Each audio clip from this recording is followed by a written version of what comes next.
Welcome to the Winged Wheel Podcast. Here to talk all things hockey are your hosts, Brad Crisco, Ryan Hanna, and Evan Lobsinger.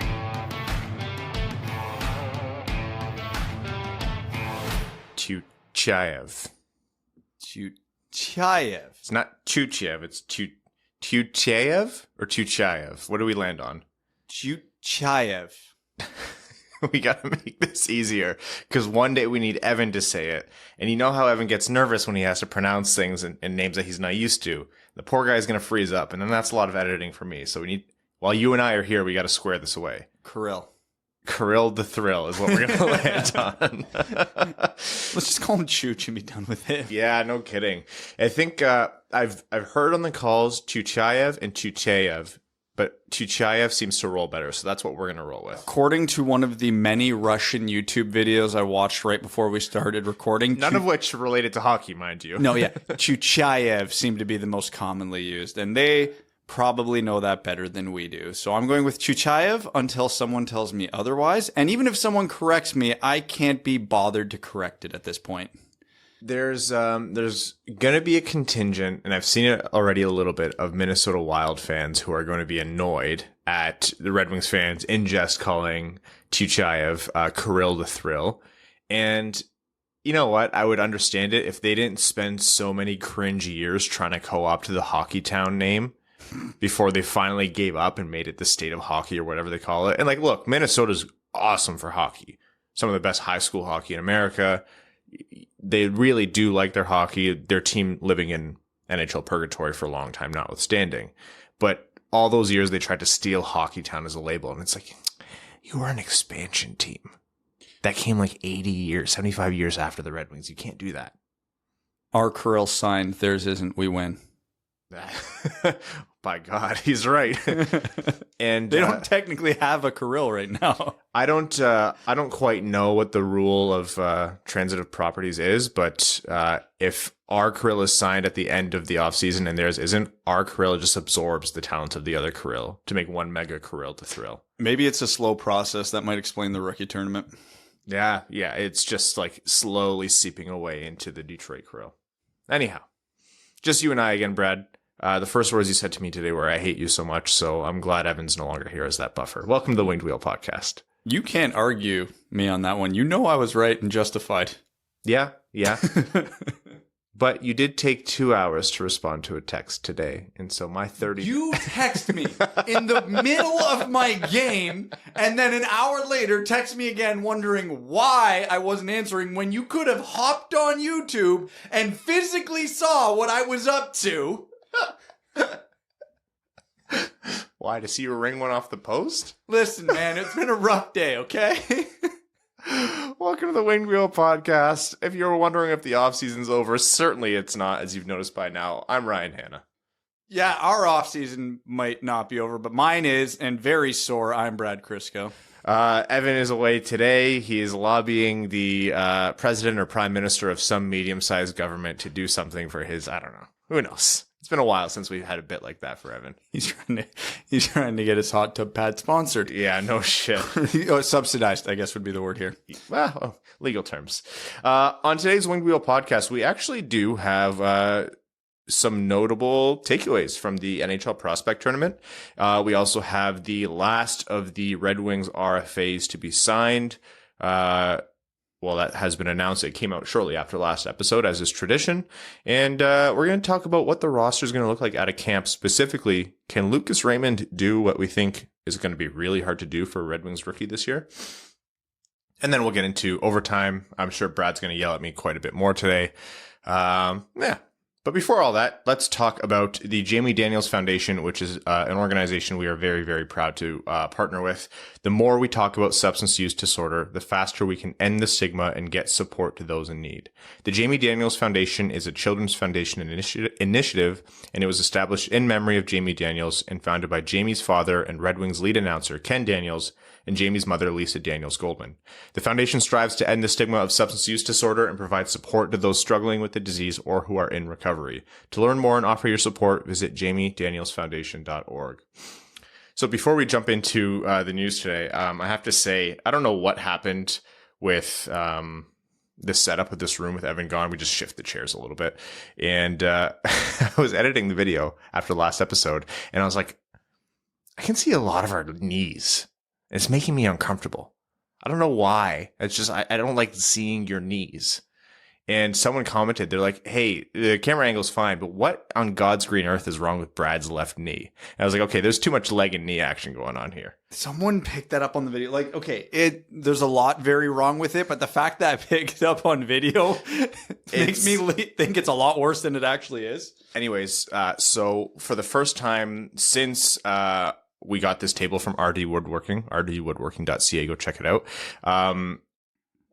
Since we, when we got it initially, before the pandemic, we had the lights on, but we haven't done it really since we've been back in the studio. But I turned the lights on today to hopefully distract away from your cobbly knees or whatever was wrong with it. I wore pants today, man.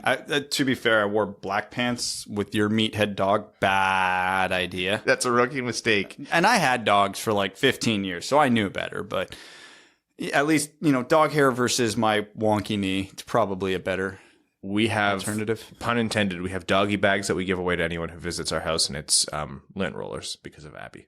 Yeah, that's a good call. All right, Giovanni Smith has been signed. That is sorted. That is the last of the Red Wings RFAs. There is no one left. That's on the Detroit Red Wings, at least. I don't know how crazy you want to get. That is a restricted free agent that's left to be signed. So the final piece of work for Steve Yzerman to wrap up a 2-year deal. $750,000 per year cap hit. He's an RFA upon expiry. And I guess most notably for Givani Smith, it is a one-way contract. So he is earning that money, whether or not he's in Grand Rapids or Detroit. And it's important to note that he's not waiver exempt anymore. He would have to clear waivers anytime he needs to be sent down to Grand Rapids. So that is a very, very important note. For Giovanni Smith fans, which is every Red Wings fan, because we all love Giovanni Smith, that's something to keep an eye out for. Yes. Simple contract, though. I know some people were pretty concerned about it. They were saying, why is Giovanni Smith not done? Is he holding out? And it's like, no, there's still another month until the offseason's over. Also, and this isn't a slight on Giovanni Smith, but when you were looking at the other RFAs that had to be done, Bertuzzi, Verona, Hronek, etc., Giovanni Smith was... look at the cap hit. It's minimum $750,000. I don't want to sit here and say, "Oh, amazing deal by Yzerman," because if Yzerman overpaid him, it would still be a difference of what, like $100,000 a year. Yeah. So it's a standard contract. He came in low. He came in as low as you can come. So that's a good deal, but it's not really going to move the needle. The most important thing here is that Giovanni Smith remains a Red Wing for 2 more years. Yeah, God knows how long these negotiations actually took, if they even started prior to like a week ago. Yeah. If there were any sticking points, like what was it, the second year or the one way? Like he signed for league minimum, so money wasn't an issue here. Yeah. Giovanni Smith is a Red Wing. The Detroit did bring in a good amount of talent to fill out their bottom six in a way where it's not like, yeah, that's Franz Nielsen, or like, yeah, that's Darren Helm or whatever, where it's like, the team's not going to send these guys down. But they are now eating up a spot. That's not quite the makeup of the Red Wings anymore. You have guys like Mitchell Stevens, who deserves a roster spot by all rights. You have guys like Carter Rowney, where depending on how he's come back from injury, is going to push for a roster spot. Like Sam Gagner is going to be in the mix there in terms of who's not going to be in the lineup each night. Does Giovanni Smith have a permanent spot on the Red Wings this year? Yes. Doesn't mean he's going to be in the lineup nightly.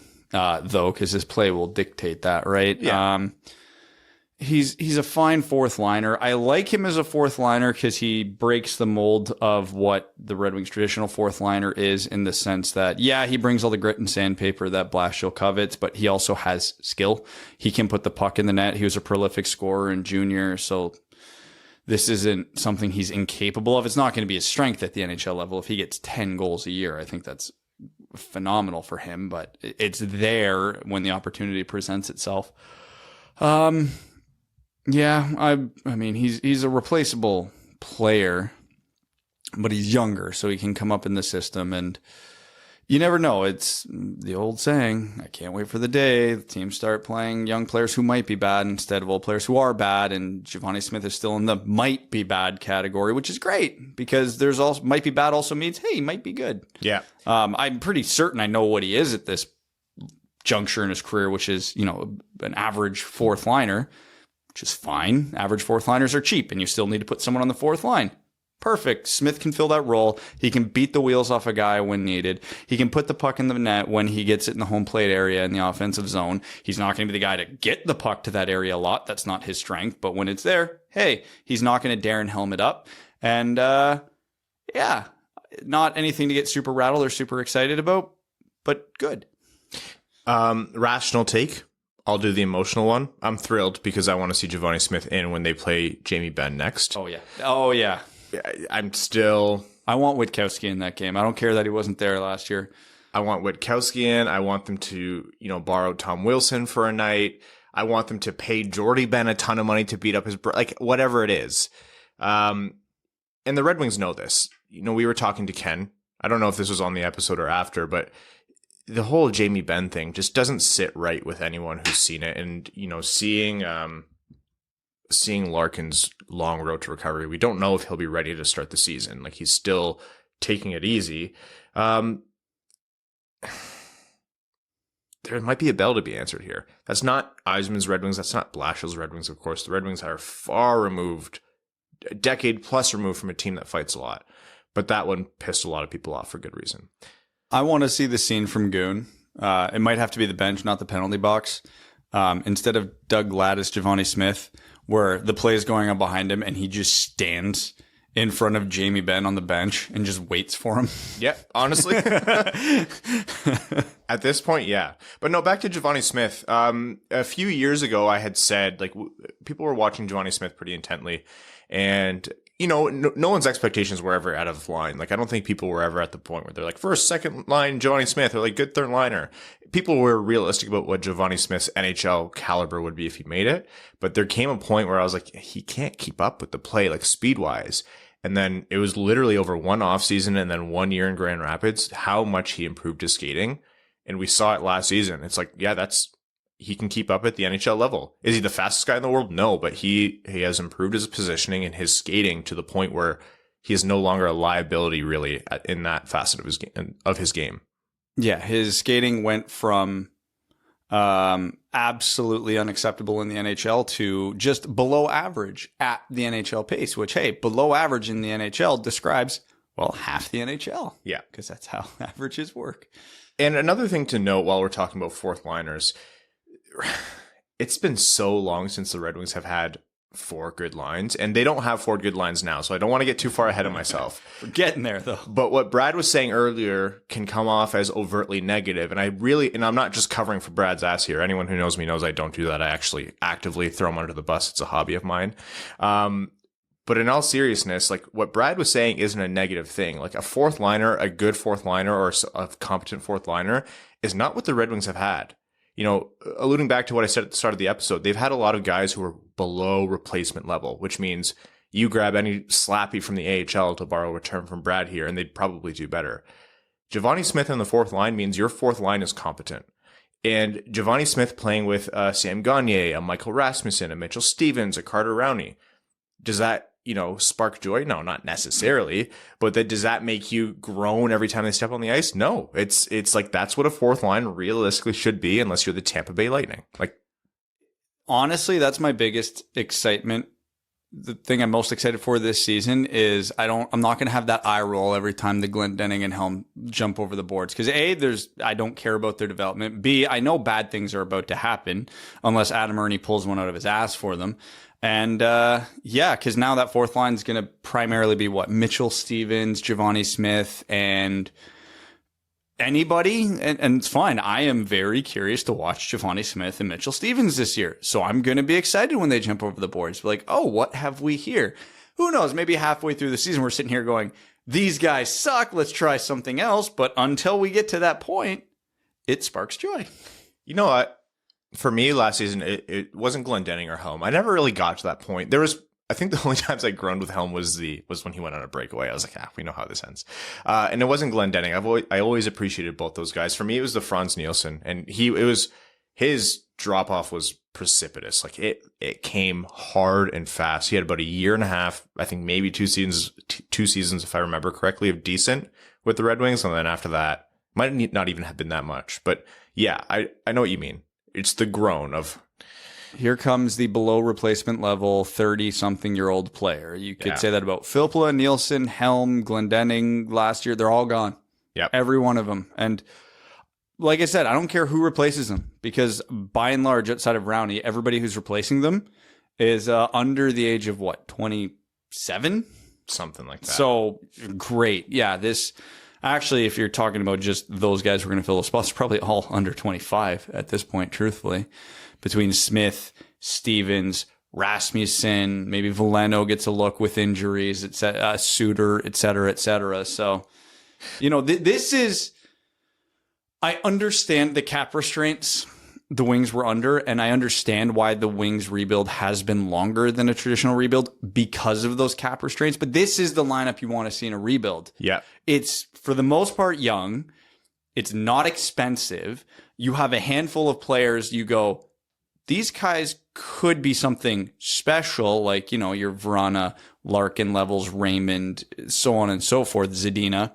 And then you have hey, these guys could be usable in a bottom 6 role when the Red Wings get good, and that's what Stevens, Veleno, Smith, Rasmussen, they're all here for. It's like, all right, this is your audition to play playoff games in 3 years. You're either going to hack it or you're not. So the fact that we have the air of mystery around it honestly makes it more fun, because now there's a future element to this, which has not really happened in this rebuild, because the Red Wings for the last few years have been one of the oldest teams in the league, which, again, I understand why that had to happen, but it still sucked. Guess who, and there's 2 of them tied for the same age. Guess who are the 2 oldest Red Wings forwards? Forwards, Carter Rowney and Sam Gagner.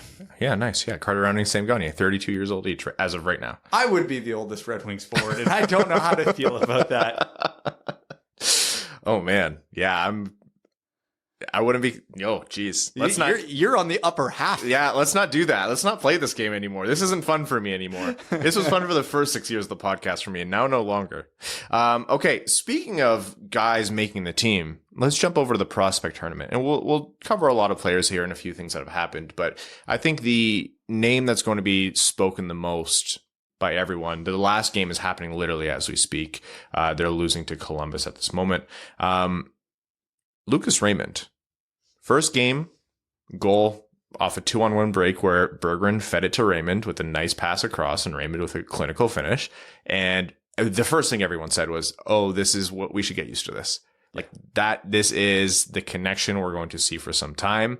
The Veleno, Berggren, Raymond line, eyes on every time they're on the ice. The second game, Raymond with 2 excellent shots from completely different points of the ice. One on the short side, right, like practically parallel to the red line, like the end line. I don't know, why would I goal line? Why couldn't I think of goal line there? End line, and the other one practically from the point. Both of them incredible releases, wicked wristers, and all I could think about was Raymond said he wanted to put on weight and build strength and work on his shot, and holy shit, has it come through. Yeah, and it's important to note, no player outside a couple of the OHL invitees have gone longer without playing a game than Lucas Raymond, because his ended in February due to that wrist injury. Wrist or elbow? Arm. Arm injury. Which relevant to his shot, right? So it was good to see that he could hammer the puck. He wasn't dominant in those games, but he was good. He was noticeably one of the best players on pure talent. And it's worth noting that even though he wasn't, and the same probably goes for Berggren and Veleno too, because they each put up some points.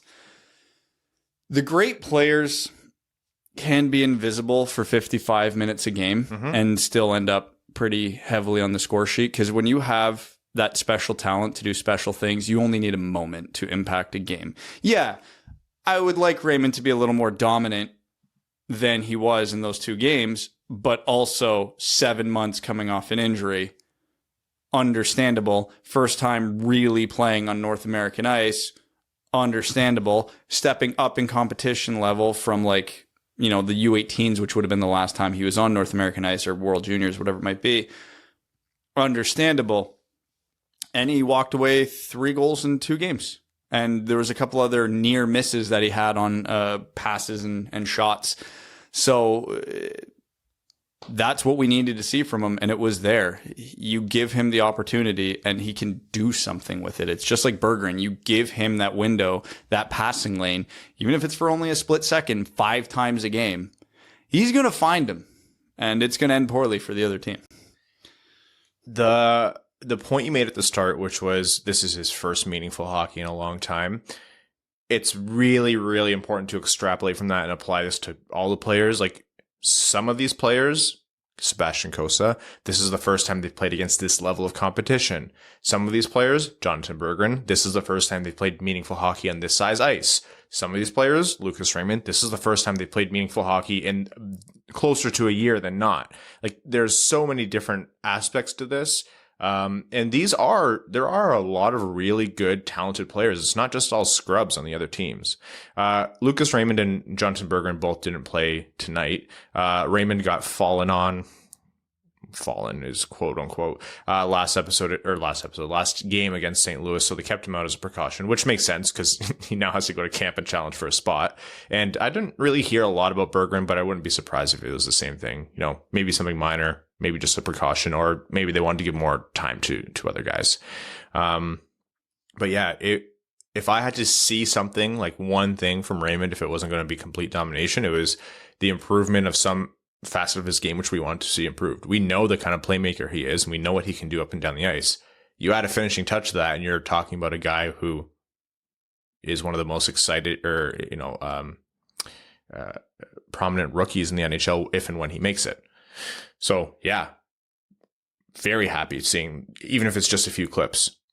Jonatan Berggren didn't score the same way Lucas Raymond did, didn't do the same things on the ice. But what I saw from Jonatan Berggren was flashes of really good puck control, dishing out the puck, controlling the play. We saw that playmaker Jonatan Berggren, especially opposite Raymond and alongside Veleno. That to me was really promising. It was really exciting to watch Jonatan Berggren. I think it was the first game where he really, really looked good. He stood out while everyone was kind of getting up to speed. Again, same as Raymond. Did he dominate the whole 2 games he played? No. It was on and off, but still, if you're going to extrapolate from a very small sample size and not official NHL hockey, you like to see it. Yep. And the Red Wings also got caved for the most part in both games, which might be relevant to how much they dominated, because this is a very watered down version of the Red Wings prospects pool. A lot of their big name prospects were still in Europe. No Edvinsson, no Johansson, etc. So I don't think Detroit was going to come in here and dominate anybody. That Veleno, Berggren, Raymond line was probably the best line in the tournament. Whether or not they played as the best line, debatable, but you could see it.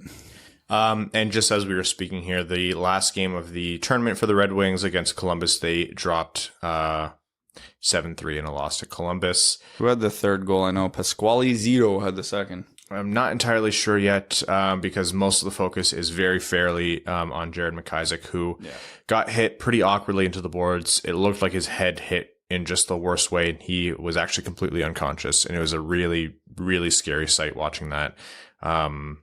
And thankfully, the Red Wings put out an update that he was conscious and speaking and alert. He's off to the hospital to get some checks, scans and everything done. But he is alert, has feeling in all of his extremities. So a massive relief. Just like that's the moment in hockey where you see that kind of thing and your heart just drops. Like everything just...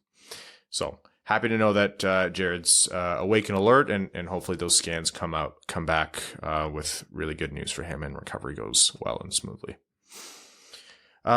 Before we talk about the defense, Tuchayev.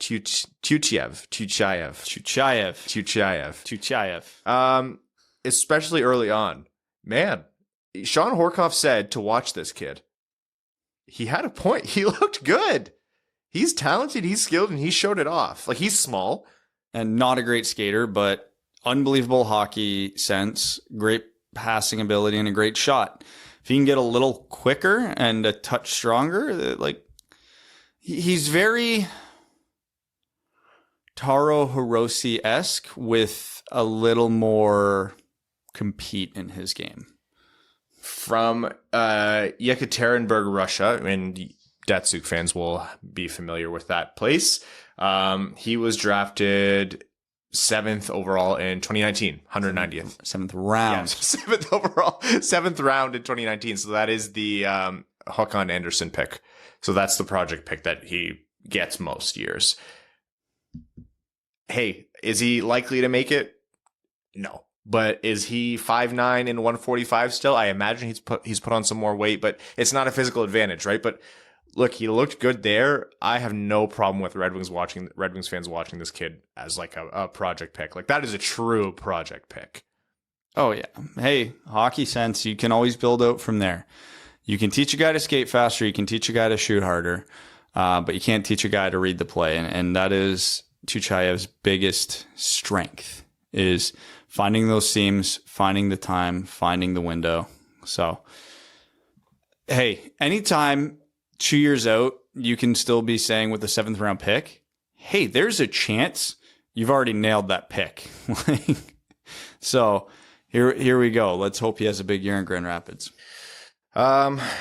Any other notable Red Wings you want to talk about before we jump back to Lucas Raymond and his chances with the Red Wings? Oh, Sebastian Cossa. He's rusty. Yeah. He's rusty. The defense didn't give him a lot to work with. Did he have a good game? No. Yeah, like he did not. He's not going to walk away from this tournament feeling good about his performance. But it's goaltending. 2, he's very young, and 3, this is an increase in his competition level that he won't have seen in a long time or at all, depending on how he's been training. So, are we going to sit here and say it was good? No. But is it anything to even like sound the smallest of alarms? God, no. Please don't do that. The same way we can't, write Raymond or Berggren down for the Calder ballot right now, you cannot write Cossa off after, one showing like that. It is what it is.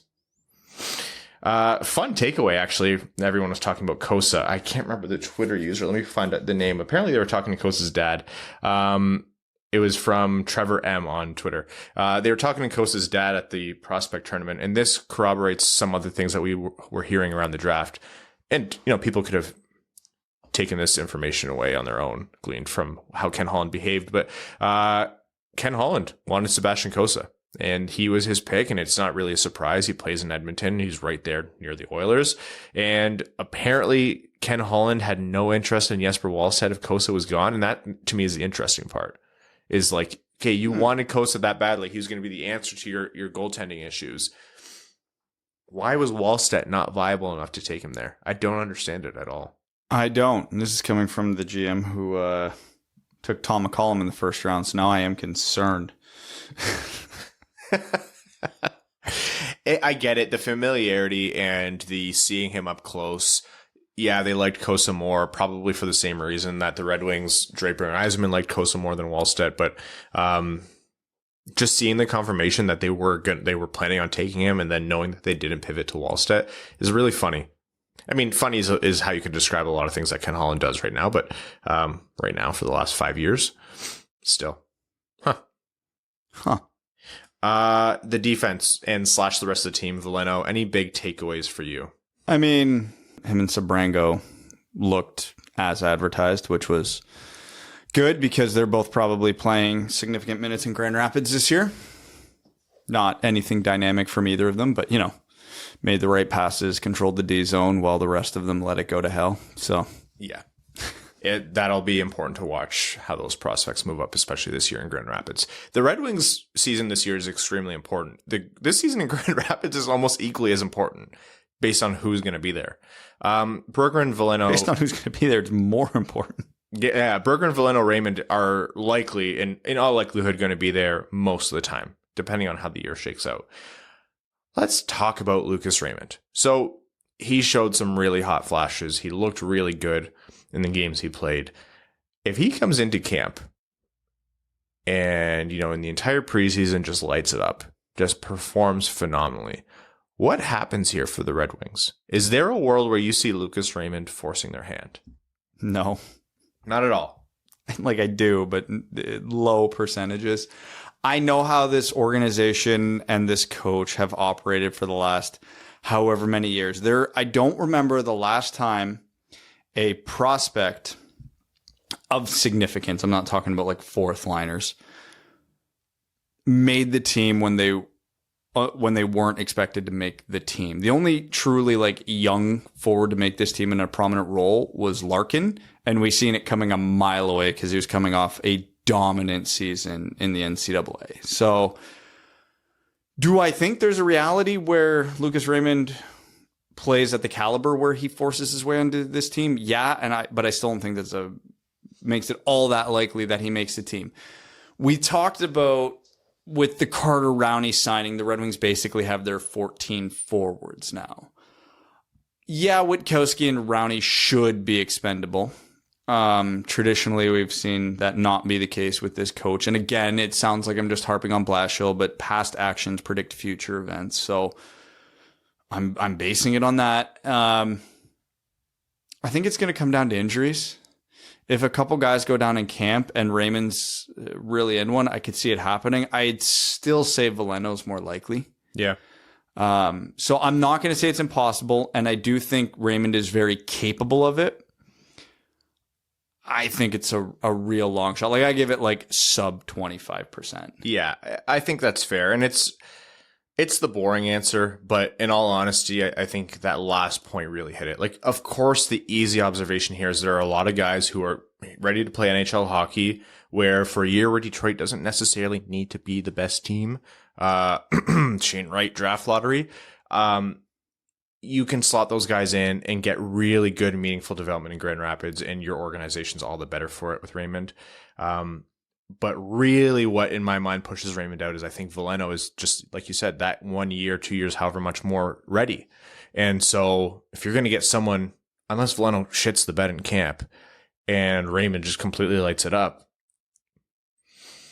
I don't see him leapfrogging him, and I don't even see Veleno making it, really. I wouldn't put the money on that. So no, Veleno's not one of the 14 I had previously alluded to. So I mean, I would like to see both of them, of course. Of course. But at the same time, hey, Berggren's likely not going to make it at a camp this year. So why not stick them both in Grand Rapids? There's not really a rush right now. Normally, I'm very against sending guys down.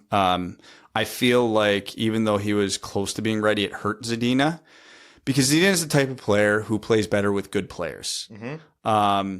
And he got sent down to Grand Rapids, and with all due respect to guys like Dominic Turgeon and whatever AHL lifer he was on a line with, those aren't guys who will find seams that Zadina tries to create. Those are not guys that are going to be able to put it in Zadina's wheelhouse at the exact moment he's ready for it and looking for it and mapped it out in his head to be there. They're not the guys who are going to find the open space in the slot right at the moment Zadina is going to pass it. Guys like Larkin and Vrana and Fabry, they will accommodate, which is why we've seen very similar production from Zadina in the NHL as we did in the AHL, even though the competition went way up. For me, the same logic applies to Lucas Raymond and Jonatan Berggren. And normally I'd be like, yeah, no, Lucas Raymond playing with like guys like Dominic Turgeon and, who the hell ever, Riley Barber, I'd be very against. This year, I don't think it's that big of an issue, because if that top line legitimately is Veleno and Berggren and Raymond, okay. Yeah. Works for me. Yeah. That's perfectly fine with me. I will say Pat Verbeek, Ben Simon, and the rest of the Grand Rapids Griffins organization have a lot of weight on their shoulders. This isn't about, the Griffins winning the Calder Championship? Calder Cup. Yeah. Calder Cup. I always have to work really hard not to say Calder Trophy. I mean, yeah, great. Like, obviously, Red Wings fans also want to see Grand Rapids succeed, and obviously, there's a big contingent of Red Wings fans and podcast listeners in Grand Rapids, and you're probably punching the air right now that I said that. And that's all well and good. If they win games, they win the cup, amazing. it needs to be good development for these guys. Like, I'm not saying they haven't done it in the past, but this is imperative at this point that the Grand Rapids Griffins coaching staff and management with Pat Verbeek, who's obviously AGM under Steve Yzerman for the Red Wings, that needs to be the primary focus. That needs to be a big leap for these guys. Next year, I'm like, it almost sounds fast, but next year I want all three of those guys to be automatic unless they lose their spot in camp. How many, and it's not something a lot of Red Wings fans want to admit to or even maybe realize, how many success stories have there been in Grand Rapids since Nyquist and Tatar? I'd argue none. In fairness, they've not been given a lot. No, but guys like Zadina, Mantha, we expected a lot more from, and they went to Grand Rapids and didn't perform to where we thought. I think the best example we have of this went well was probably Bertuzzi.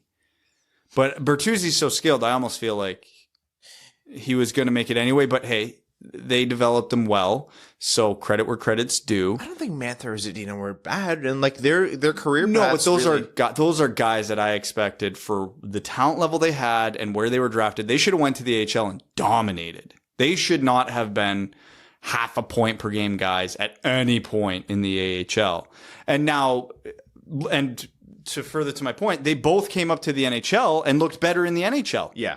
Yeah, okay. Which is a bit of a red flag, not for them, but for what's going on in Grand Rapids. Like, Svechnikov did not get great development down there. We were all kind of wondering what was going on. And, you know, Veleno did not put up the numbers and was really slow to get going, although that is probably just a Veleno thing. Cholowski's the big one. So which honestly, that might be a Cholowski thing. It could be a Cholowski thing. That's the problem with development. We don't know. Is it the horse or the cart, right? Like, we have no idea. Yeah. But there's enough of a pattern here where there's at least a red flag up for me. I'm not saying this sucks. They suck at this. Everybody should be fired.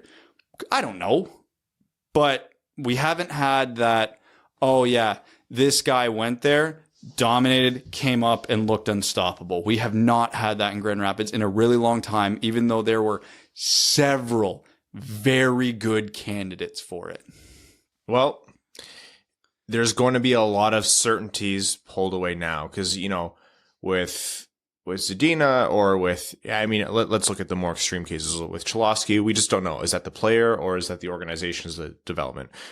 With the three players and more who are coming that Grand Rapids has to work with, it is going to be very clear at what point in this process things are succeeding, and hopefully not discussing this, but if we are, at what point in the process things are falling short or failing. So yeah, because I'm like, not to put unfair pressure on the kids, but if that top line is Veleno, Raymond, Berggren, that line should dominate. That should not be a passenger line in the AHL. Not immediately, right? Like, Veleno's coming in with a ton of experience at this level now.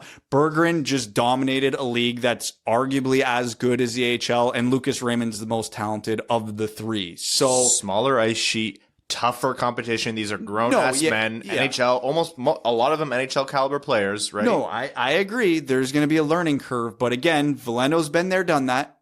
Berggren, competition-wise, been there, done that. Smaller ice, obviously going to be a factor. And Lucas Raymond, on a pure talent level, in my opinion, is probably going to be the best player in the AHL this year.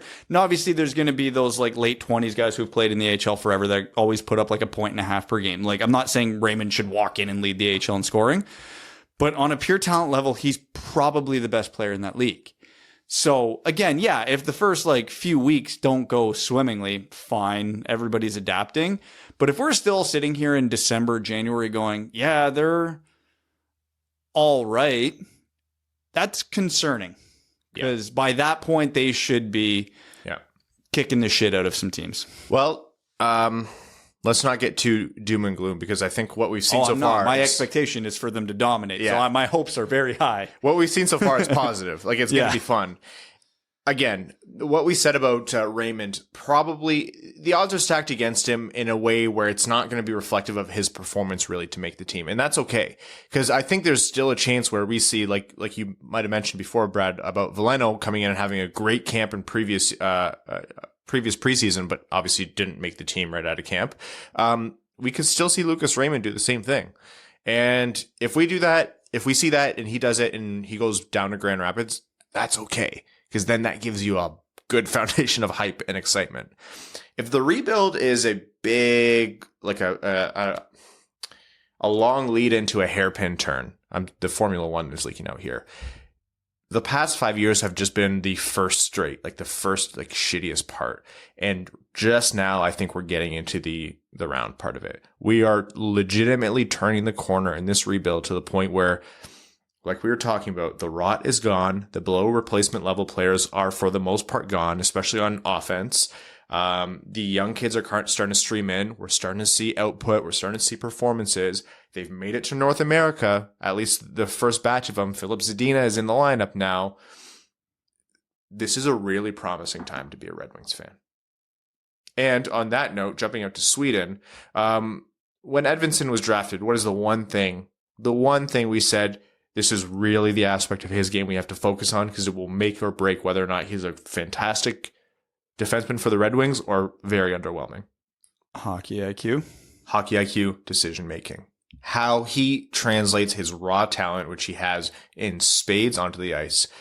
From what has been reported and from what I've been able to see, he's been looking really good over in Sweden. He's been a lot more mature in his decision making. He's been playing a ton of time as opposed to other Red Wings prospects, which we hope turns around soon.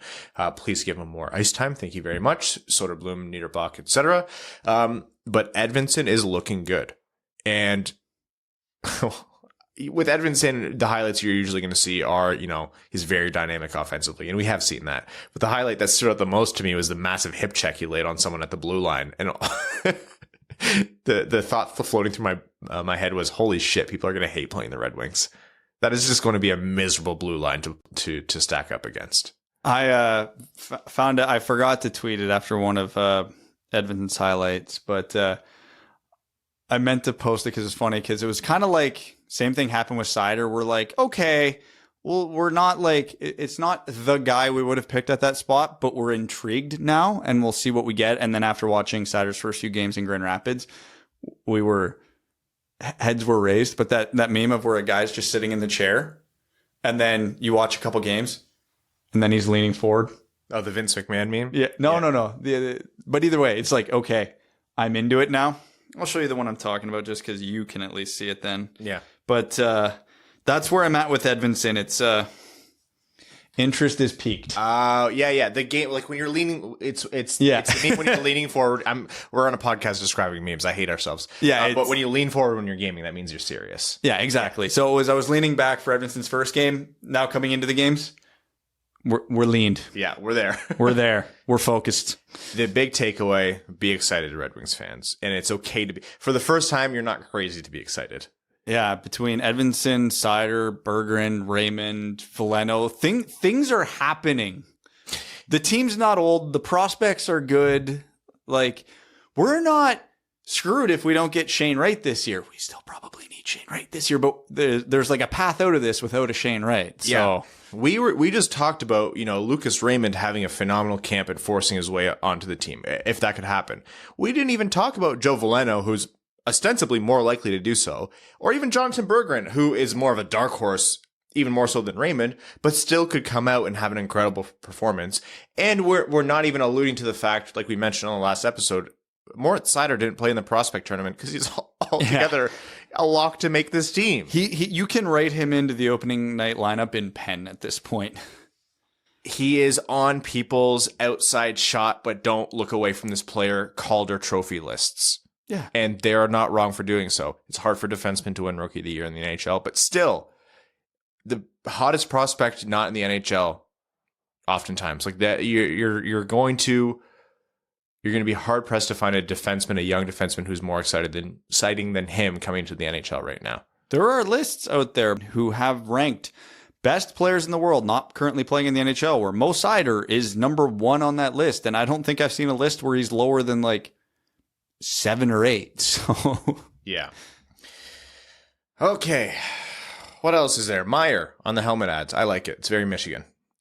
It works. It's going to also settle the Meyer versus Myers debate, which I think at one point Meyer was actually Myers. So that's why people say Myers. Okay, I was going to say that has always confused me because, I can read. So the fact if it's breaking a habit, that is understandable. I know a lot of people who say it a lot of different ways, and I didn't really know about the history of the S being there until I looked it up, I think a couple of years ago. But yeah, having Meyer on the helmet it's I think Michiganders will appreciate it. And just like the previous one, which was the mortgage company, it's not too loud. It's just in white lettering. Fine by it. Or we won't have the same thoughts whenever the inevitable jersey ad comes. Again, You're not going to like the orange logo? whatever company buys that jersey ad and leaves it blank intentionally gets unlimited lifetime sponsorship or limited sponsorship as long as they do so on the Winged Wheel podcast. That is what we're putting forward. Because that is just as valuable as an NHL jersey ad. That's worth $20 million. Something like that. It's not 20 million. You said 20 million last time. I don't know how much it is. I'm just making numbers up. I think NBA is like 5 to 7. It's not worth it. Leave it blank. Right? Okay. Overtime? Sure. Overtime. Let's jump into our Patreon portion of Overtime. Overtime on this episode of the Winged Wheel podcast is brought to you by our Patreon supporters, who are amazing people, stand taller, have great posture, are well liked, and are on, the bypass all lines list at amusement parks. Patreon.com/Winged Wheel podcast if you want to help support the show and be an incredible person. Steve Ortlieb says, "What's up, jerks? I'm just starting to get into hockey. What are some things all noobs should know? Thanks for helping my journey into the sport, and I'm excited to make my first trek to the LCA from the scourge that is Ohio for Dub Dub Night." Well, Steven, thank you for seeing the light. Oh man, what should all noobs know? It's the greatest game on earth. It's hard to say because we get into such intense detail in the show that I don't really know where to start for a true newbie. Okay, so this is what my always go to. If we're talking about American sports and comparing hockey to them, baseball and football specifically, to a lesser extent basketball, are very social events because there's so much time between play. It's a little slower paced. Cool things still happen. I still love both sports, but you've got a lot of time in between the play to talk with the buddy next to you. You don't have that in hockey. It is go, go, go, go, go. And every couple of minutes you get a whistle where you can catch up, but it's only like 15 seconds before the puck drops and then it's go, go, go. So just make sure you're paying attention. Lot of stuff happens. If you ever have a question, put it in these comments, and there's no question too dumb. We want to make as many hockey fans as we can. Matthew Lynch is wondering, is the physical game against St. Louis the biggest indicator of whether or not these guys will be ready to make the leap to the NHL? And that's a really good point, which I don't think we touched on enough. No, this is just kids trying to prove something. I wouldn't read too much into it. You see that at every quote unquote tryout or camp at every level of hockey ever is. There's always a couple guys trying to prove something and they just run around and hit everything in sight. I'm going to go to the flip side and say to a degree there's some truth to that because the Red Wings aren't going to want to expose their young players who are still physically developing to intense physical games wherein the other team knows that these are very skilled players who can be dangerous if left unchecked. And unchecked means like literally checked. They will hit them and they will hit them hard and they'll target them. And you see that across the NHL. So to some degree, like, is it a cause for panic? No. I mean, that's just normal at this stage of development and where these guys are at, but that'll be a reason cited if they don't make it. Okay. Next question here is from Max 1 million, who says, with the rumor that Jim Nill had Edvinsson ranked first in the draft, right? There was Dallas apparently had Edvinsson first overall. Yeah, and the Red Wings apparently had Elias Pettersson first that 1 year, and how relevant that hasn't been ever since. Mackenzie having him third, and obviously, perhaps more importantly, Kahn had him second. Hey, at the midway point, Edvinsson was the consensus second. Is it possible we got the steal of the draft? Every year you hear about GMs ranking certain players differently than others. What are some of your favorites? Which you just mentioned, Brad, Pettersson first. The Red Wings had Petey at 1, and we know how that's worked out since. So, hey, good on the scouting team for being right there. But I hate that term steal of the draft because it's always maybe like, yeah, there's going to be guys who weren't picked first that are going to pop off, and Edvinsson is just as likely as the rest of them. So it's definitely possible. Wish I could give you a more concrete answer, but we did say when he was drafted, he's a boomer bust prospect where his ceiling is very, very high, but we're not sure how high up that ladder he's going to climb. But if he does get to the tippy top, yeah, there's a good chance he's one of the, if not the best player in this draft. But way more often than not, players don't get to the tippy top of their potential. Let's move on here. Jonathan Melwich says a couple of things. Going back to the discussion about burger and fries, we just got Wendy's in the UK, and they now have the best fast food burgers in the UK, but it's still McDonald's as the king of fries due to our quality of potatoes. I have had Wendy's burger, McDonald's fries. This is the right take. Everybody else is wrong. Also, do you think if held every few years, a series between Cup champs and Champions Hockey League champs, would it be fun or would it be too one-sided? NHL versus European leagues? There'd be no motivation for the NHL to send. No, and let's be clear. You take the champion of the SHL and put them up against the current iteration of the Buffalo Sabres, and the Sabres will kick the shit out of them. It's just, that's how hockey works. Like, the guys in the NHL are a huge step above the guys in the league below them, and then those guys are another huge step above the league and the guys in the league below them. I don't think people realize how astonishingly good the worst player in the NHL is.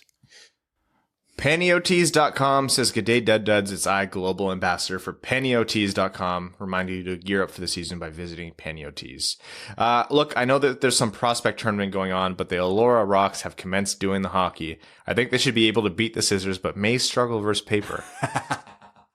We all hope Brad doesn't take this marvelous opportunity for granted.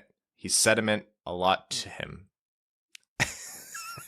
He asked me specifically if rock puns were allowed, and I said they were encouraged, so I loved that comment. Okay, important prospect tournament stuff. Player nicknames. Here's a handy guy. Lucas Raymond, forehand Luke, which is hysterical. A playoff cool backhand Luke, which was Glendenning's nickname. Kirill Tuchayev.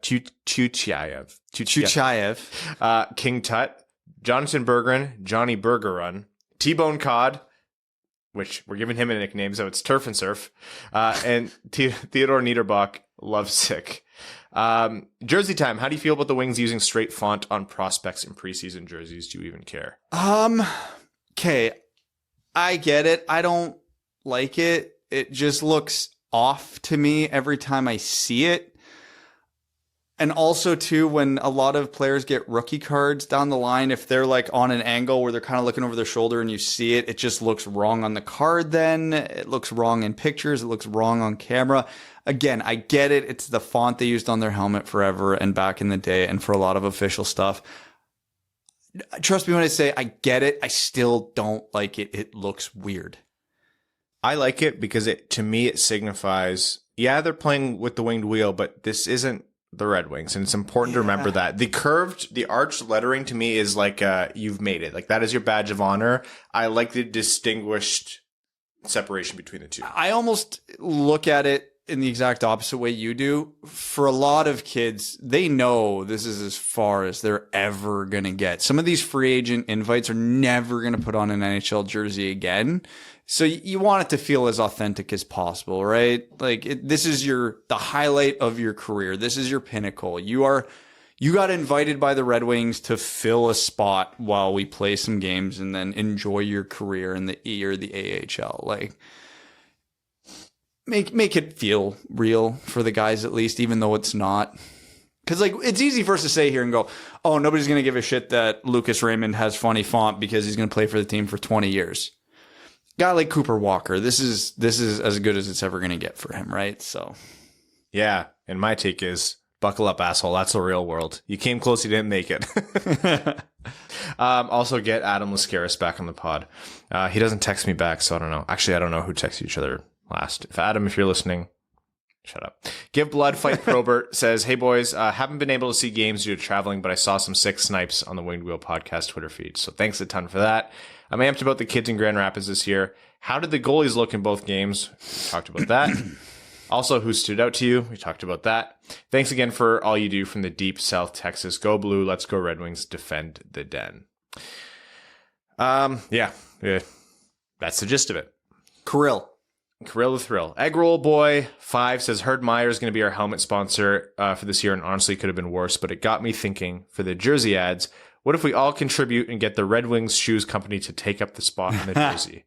Okay, first of all, they can pay for it themselves. Secondly, whoever it is. Secondly, I like joking about that, but I am very much in favor of not having logos and instead having like word marks or letter marks instead of logos. I don't want any logos besides the Red Wings logo on the front of the jersey. If someone makes it funny or relevant, like it could be good advertising, because I don't follow the Pittsburgh Penguins at all, but I did see many posts about whatever company sponsored their helmet ad. It says Pens, so it was like a Pens company that sponsors. So it's like, hey, cool, that works. I saw the logo, and the logo they used was like abhorrently large, but it ended up in my feed when otherwise it wouldn't have. So Jake Bloom says, who do you think will win the Big Ten this year? My biased answer is Michigan. Talking hockey? Football. Oh. My biased answer is Michigan, and I'll give you an unbiased answer if I'm forced to, and I'll say Penn State. I refuse to say. They already lost, didn't they? Penn State already lost? No.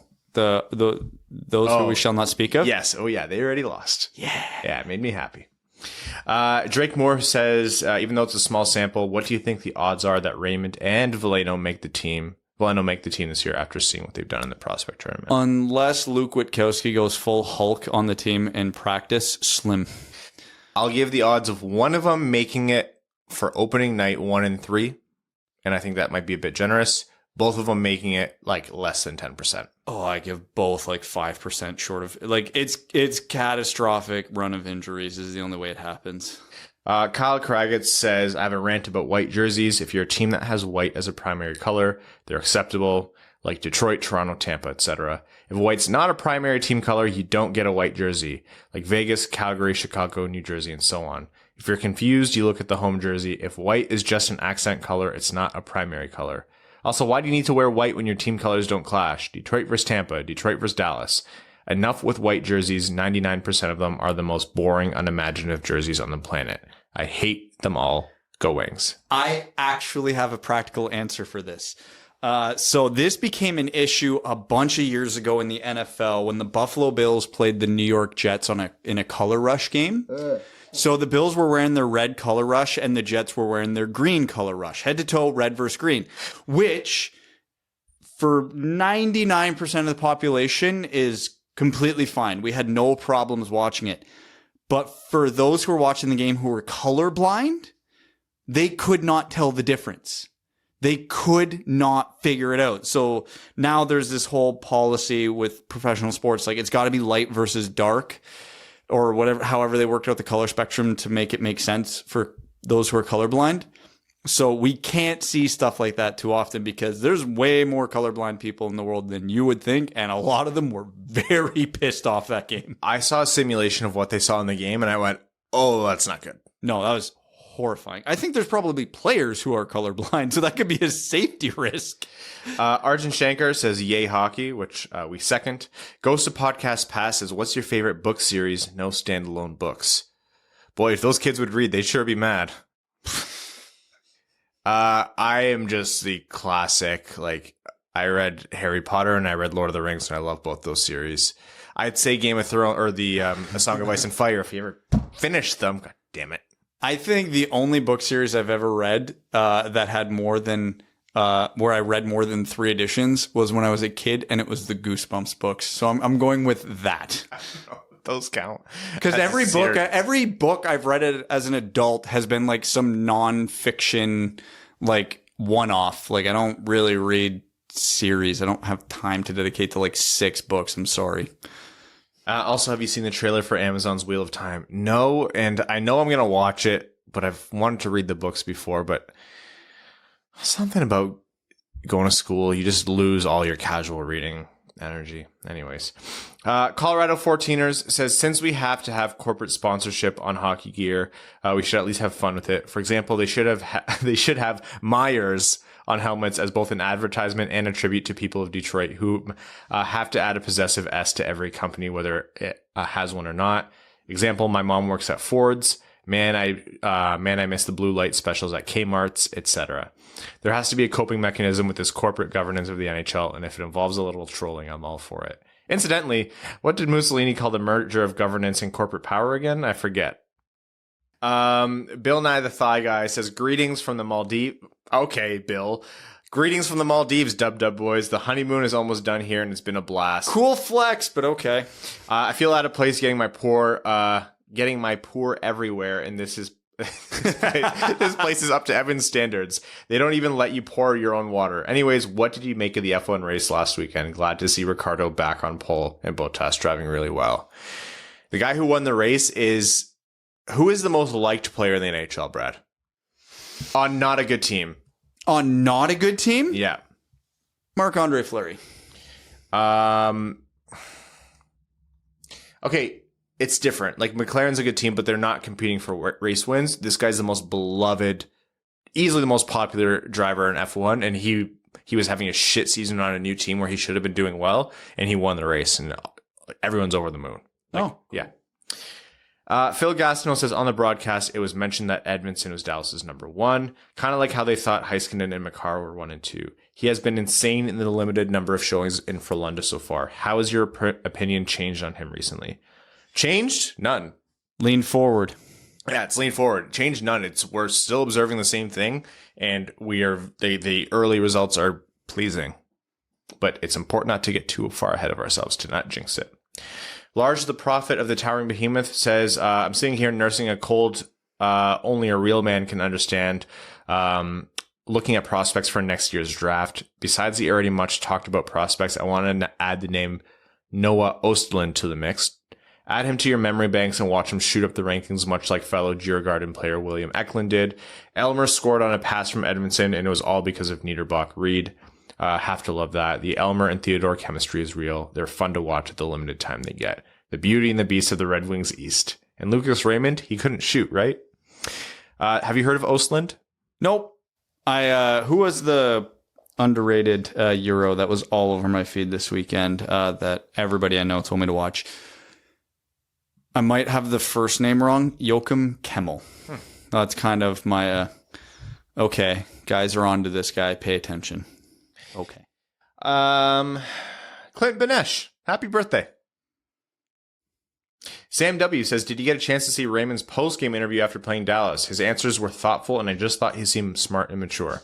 Does his ability to process so quickly translate to thriving on smaller ice? Oh, yeah. Yeah. Yes. 1,000% yes. Smaller ice means defenders get less leeway to defend against you. They have to make quicker decisions, quicker physical decisions, and you are on the advantage with smaller ice. So yeah, it has its drawbacks. Space gets closed up quicker. You have to release quicker. You have to make decisions quicker. You get hit harder, but you can expose players easier.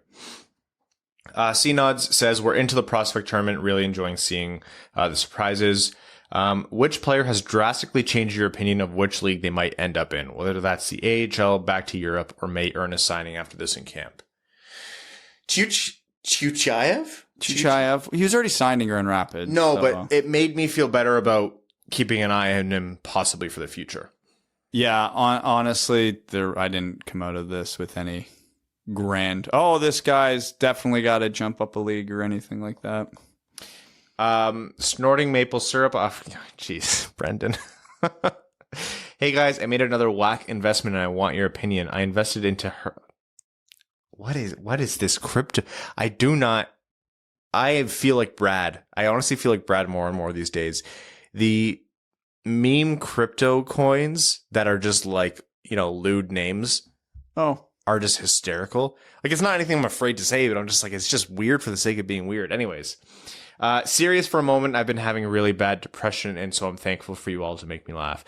Brendan, happy to hear that we can offer some alleviation and allow you a moment to laugh. And just remember, genuinely, this entire Red Wings and Winged Wheel podcast community is here to offer support, chat, make you laugh. I know the Discord's good for that. So hope that turns around for you soon, buddy. And yeah, always look forward to your comments, even if it really does trigger my actively read ahead and filter out the whatever it is. Vaxxed, waxed, and blocked by Jay Fresh on Twitter. Oh, hey.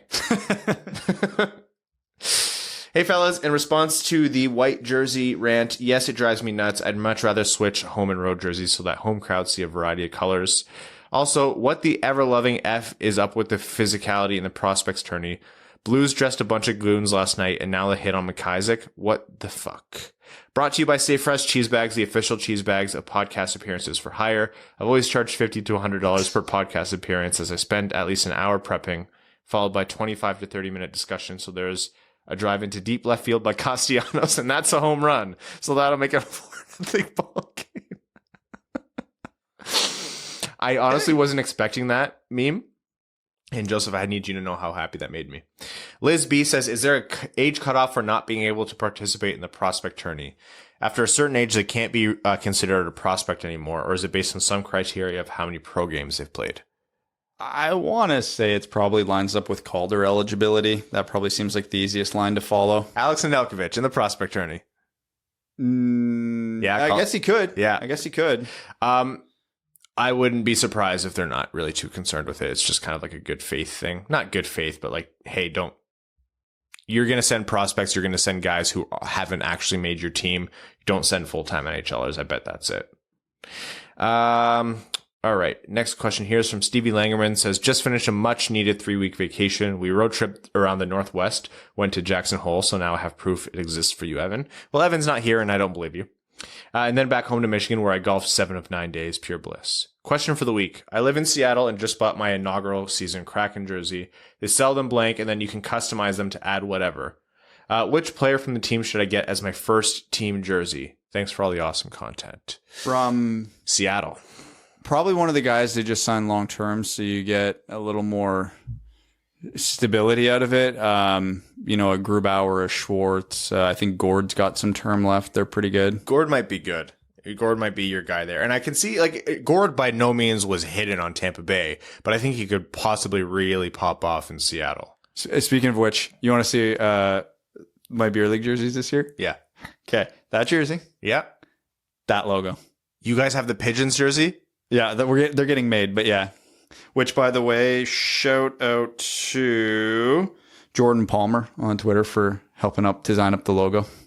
Did you guys write Rain City Bitch Pigeons, or is it just pigeons? We asked the convener if we could do bitch pigeons with like a couple stars in it, and he said no. So we're just the pigeons. Wow. You know what your convener is? A bitch pigeon. Yeah, 1,000%. You know what we're going to be this year? Bitch pigeons. Carter Mazer Stan Club says, is Igor Chinakov nasty? Yeah, I mean, he has been ever since he's been drafted, right? He's not exactly disappointed. Yeah. I would say he's made a lot of people look stupid, but again, I think there's a separation between being completely wrong about a prospect and not hearing about a guy and thinking you can get him around later. Yeah. Both can be, he can still be a good prospect and people think that. All right, time for some Reddit questions here. Little Nee says, please let Brad have at least 10 minutes to rant about any subject. God, no. What's wrong with you people? I will set the timer. Absolutely not. HZ40 says, what is your guess for a surprise prospect or player to make the opening night roster? Chase Pearson, because it's never fun. Okay, Chase Pearson is not like fun like Lucas Raymond, Joe Veleno fun, but Chase Pearson like out battling like Sam Gagner. Yeah. I'm going to give you a name, and I'm just throwing this name. Carter Rowney. No, I'm just throwing this name out there for no particular reason, no comparisons, no reason. You remember Christopher N? Because he was that guy one year. Anyways. You like to root for the underdogs. I like Chase Pearson, and I liked Christopher N. I really wish he would have done more. He didn't. I'm skeptical now of every guy who's billed as a fourth line grinder. I'm sorry. Joe Veleno is the real answer to that. And that's the one where I think we can not look crazy by saying it, but it's not exactly north of 50% probability, unfortunately. I do think you will see Veleno up this year, and you'll see Raymond up this year, and you might even see Berggren up this year for a few games. But in terms of who makes the team, hard to say. Okay, we actually have one more comment. It just came in. It's from Kakaroto007, who says, without Jack Eichel, the Sabres can't reach the salary floor. I'm wondering if that's why they're acting cryptic about trading him. Any thoughts? They got bigger problems than the cap floor right now. Yeah, they can sign whatever slappy they want to get there. They're not worried about that. Take a bad contract for some compensation. It is what it is. Yeah, teams are never that concerned about getting to the cap floor, and cap floor implications don't even come into the realm of thought for the other things they have going on right now. Let's also not forget they do not have Dahlin signed yet. All right, time to wrap up this episode of the Winged Wheel Podcast. We'll be with you midweek for a bonus episode for Patreon supporters, and we'll hit you next week with an update on everything that's happened in the hockey and Red Wings world as this offseason continues. Again, next Sunday is our next main episode. We're going to thank all of our listeners, our name level sponsors, the event. Guys, event tickets in the description of this episode and on wingedwheelpodcast.com/blog. Those tickets have gone fast. Literally hundreds of you have bought tickets. We have released more. So go get those soon. There is an upper limit to how many we can sell. So the sooner you get them, the better. I'd like to thank all of our name level sponsors on Patreon: Arjun Shankar, Yves Bartels on behalf of the Sarah Grand Foundation, Kyle Karagitz, Nick Perks, Brett Bailey, Terry Driver, Crying Ryan and Hannah's Banana Slamma Jamathon, Taylor Tadgel, Brandon M., Carl Brutana Nanaluski, Citizen High Five, CJ Sully, Clayton Van Dyken, Craig Kibble, Derek Enstum, DJ Denton, Give Blood, Fight Probert, Greach, Hana Lee, Hassam Al-Qassem, Jacob Turner, Jake Kiefer, James E., Jeremiah Dobo, Justin and the Angry Mob, Kalen Wood, King Tone, Cody Stark, Kyle Hashman, Kyle McClure, Matt McKay, Matthew M. Rice, R.A., Ryan Hubbard, Scott Martin, Snorton Maple Syrup, Stacy Lynn, Stobe Iserplan, Joe Santangelo, Zach Spring, Andrew Bohan, Sam Bankson, Adam I Wish I Could Finish Like Ernie, Antonio Gracias, Colorado 14ers, Connor Leighton, currently out of name ideas, Dave W., Evans Bingo Card, Jeremy Brocker, John Evans, what is the next name we have here? Josh Shelton, Kevin McCracken, Quaz, Matt Keeler, Matt S., Max 1 million, Revi DeLuca. Sorry, I just realized it's been 1,941 days since the passing of Harambe, and these anniversaries always make me feel a bit verklempt. Trevor Pebavar, Vaxed, Waxed, and blocked by Jay Fresh, Zach Handyside, Zach McCann, a driving range superstar. Thank you, weirdos, so much. We'll see you next week, or midweek if you're a patron. Thanks for tuning in to the Winged Wheel Podcast. Be sure to check out wingedwheelpodcast.com, where you can subscribe to the show on iTunes, Spotify, or wherever you get your podcasts. You'll also find links to other ways to support the show, such as Patreon, official podcast apparel, and more. And don't forget to follow the show on Twitter at Winged Wheel Pod. And of course, the hosts at Brad Crisco, at Ryan Hanna WWP, and at Hockey Town Evan.